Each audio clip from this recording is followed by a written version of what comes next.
একাধিক পদত নাপায় কাৰণ এটা নিয়ম কৰা আছে যে যোনে চতুৰ্থ শ্ৰেণীত পায় তৃতীয় শ্ৰেণীত পায় তেওঁ চতুৰ্থ শ্ৰেণীত নাপাব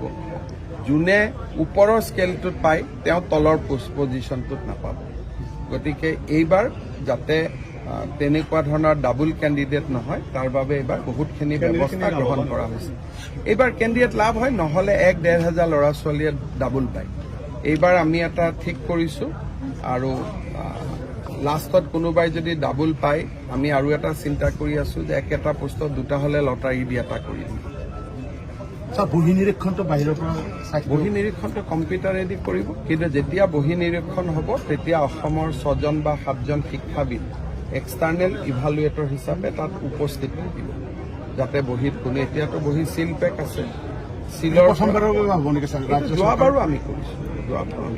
অইন ঠাইত কৰা দেখা নাই ভাৰতৰ অইন ঠাইত নাই ভাৰতৰ অইন ঠাইতটো লুকাই লুকাই কৰে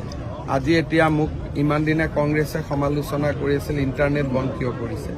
আজি ঝাৰখণ্ডত কংগ্ৰেছ চৰকাৰে পৰীক্ষা পাতিছে আজি তেওঁলোকে অসমৰ পৰা শিকি ইণ্টাৰনেটটো বন্ধ কৰি দিছে যোৱাকালিলৈকে যি কংগ্ৰেছ দলে সমালোচনা কৰি আছিল ইণ্টাৰনেট কিয় বন্ধ কৰিছে আজি ঝাৰখণ্ডত কংগ্ৰেছ চৰকাৰে অসমৰ পৰা শিকি পৰীক্ষা হৈ থকা সময়ছোৱাত ইণ্টাৰনেট বন্ধ কৰিছে তাৰমানে অসমে আজি দেশক ৰাস্তা দেখুৱাই আছে এই অভিযান চলি থাকিব ছাৰ আপোনাৰ নিকা কৰা অভিযান চলি থাকিব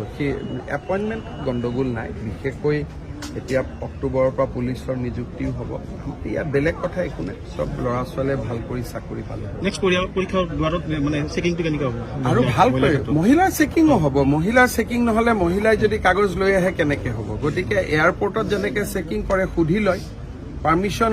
লৈ পেলাই চেক কৰিব চেক নকৰিলে পৰীক্ষা কেনেকে এইটো যদি মহিলা বুলি মহিলাক চেক নকৰোঁ কালি পৰহি ল'ৰাবিলাকে ক'ব যে ছোৱালীবিলাকে তোক ছোৱালীক চেক নকৰিলে ল'ৰাক কিয় চেক কৰিছে সেইকাৰণে আমি ছোৱালীজনীক সুধি ল'ম যে আপোনাক আমি চেক কৰিম আপোনাৰ আপত্তি আছে নেকি বোলে মোৰ আপত্তি আছে আপত্তি যদি আছে তেতিয়াহ'লে তেওঁক আমি বেলেগ ৰুমত বহি পৰীক্ষা দিব দিম আৰু তাত আমি ইনভিজিলেটৰ বেছি ল'ম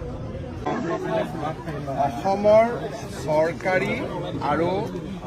প্ৰাদেশিকৃত বিদ্যালয়সমূহৰ আকাৰ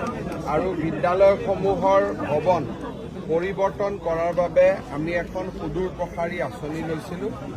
বৰ্তমান সমগ্ৰ অসমতে 500খন বিদ্যালয় ভৱন নতুনকৈ নিৰ্মাণ কৰাৰ এটা বিশাল আঁচনি চলি আছে সেই আঁচনিৰ অন্তৰ্গত বেজেৰা উচ্চতৰ মাধ্যমিক বিদ্যালয় এই বিদ্যালয়খন নতুন আকাৰত আমি জানুৱাৰী ডিচেম্বৰ মাহত উদ্বোধন কৰিম আৰু দুদিন পিছত লাহে লাহে অসমৰ প্ৰতিখন প্ৰাদেশিকৃত বিদ্যালয় আৰু চৰকাৰী হাইস্কুলৰ অৱস্থা আমি এনেকুৱা ভৱনলৈ ৰূপান্তৰ কৰিম ছাৰ 500খন বিদ্যালয় ইতিমধ্যে আপুনি বনোৱা হ'ব আৰু হোৱা নহয় ইতিমধ্যে বিভিন্ন পৰ্যায়ত আগবাঢ়ি আছে ছাৰ কিছু আমাৰ ডন বস্কো ছেইণ্ট মেৰিজতকৈ অসমীয়া স্কুলবিলাক দেখিব ভাল যিটো গতিত আমি কাম কৰি আছোঁ আজি ডন বস্কো ছেইণ্ট মেৰিজ দেখিলে যেনেকুৱা এটা লাগে যে ইয়াতে এটা পঢ়াৰ পৰিৱেশ আছে কিন্তু বিনিয়োগৰ অভাৱৰ বাবে আমাৰ স্কুলবিলাকৰ পৰিৱেশবিলাক বেয়া হৈ গৈছিল কোনোবা MP ফাণ্ডৰ পৰা 1 লাখ MP ফাণ্ডৰ পৰা 5 লাখ এনেকৈ লৈ স্কুলবোৰ বেলেগ বেলেগ ধৰণে বনোৱা হৈছিল এতিয়া আমি প্ৰতিখন স্কুলতে 8ৰ পৰা 10 কোটি টকা দি ভৱনবিলাক নতুনকৈ বনাইছোঁ হাইস্কুল পৰ্যায়ত এই কামটো আমি কৰি আছোঁ 4,000 স্কুল আছে এই বছৰ 500খন লৈছোঁ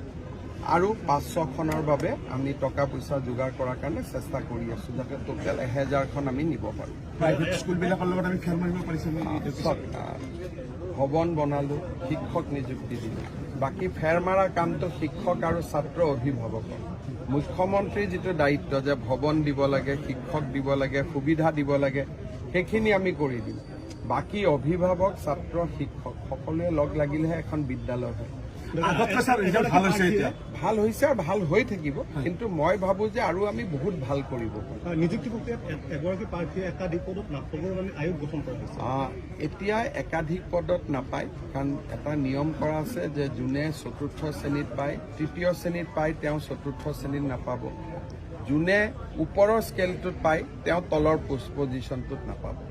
গতিকে এইবাৰ যাতে তেনেকুৱা ধৰণৰ ডাবুল কেণ্ডিডেট নহয়, তাৰ বাবে এইবাৰ বহুতখিনি ব্যৱস্থা গ্ৰহণ কৰা হৈছে। এইবাৰ কেণ্ডিডেট লাভ হয়, নহ'লে 1-1.5 হাজাৰ ল'ৰা ছোৱালীয়ে ডাবুল পায়।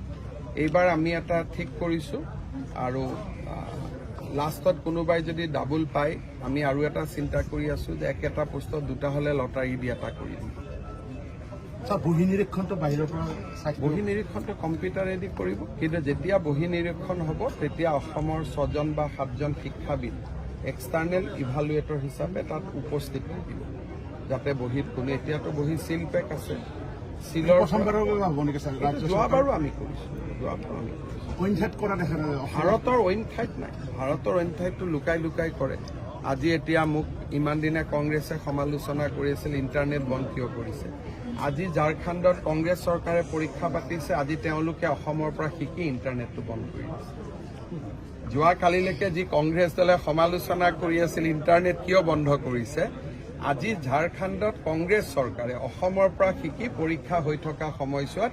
ইণ্টাৰনেট বন্ধ কৰিছে। তাৰমানে অসমে আজি দেশক ৰাস্তা দেখুৱাই আছে। এই অভিযান চলি থাকিব ছাৰ, আপোনাৰ নিকা কৰা অভিযান চলি থাকিব। এপইণ্টমেণ্ট গণ্ডগোল নাই, বিশেষকৈ এতিয়া অক্টোবৰৰ পৰা পুলিচৰ নিযুক্তিও হ'ব। ইয়াত বেলেগ কথা একো নাই, চব ল'ৰা ছোৱালীয়ে ভাল কৰি চাকৰি পালে আৰু ভাল কৰি মহিলাৰ চেকিঙো হ'ব। মহিলাৰ চেকিং নহ'লে মহিলাই যদি কাগজ লৈ আহে কেনেকে হ'ব। গতিকে এয়াৰপৰ্টত যেনেকে চেকিং কৰে, সুধি লয়, পাৰ্মিশ্যন লয়, লৈ পেলাই চেক কৰিব। চেক নকৰিলে পৰীক্ষা কেনেকে হ'ব। এইটো যদি মহিলা বুলি মহিলাক চেক নকৰোঁ, কালি পৰহি ল'ৰাবিলাকে ক'ব যে ছোৱালীবিলাকে তোক ছোৱালীক চেক নকৰিলে, ল'ৰাক কিয় চেক কৰিছে। সেইকাৰণে আমি ছোৱালীজনীক সুধি ল'ম যে আপোনাক আমি চেক কৰিম, আপোনাৰ আপত্তি আছে নেকি। বোলে মোৰ আপত্তি আছে, আপত্তি যদি আছে তেতিয়াহ'লে তেওঁক আমি বেলেগ ৰুমত বহি পৰীক্ষা দিব দিম আৰু তাত আমি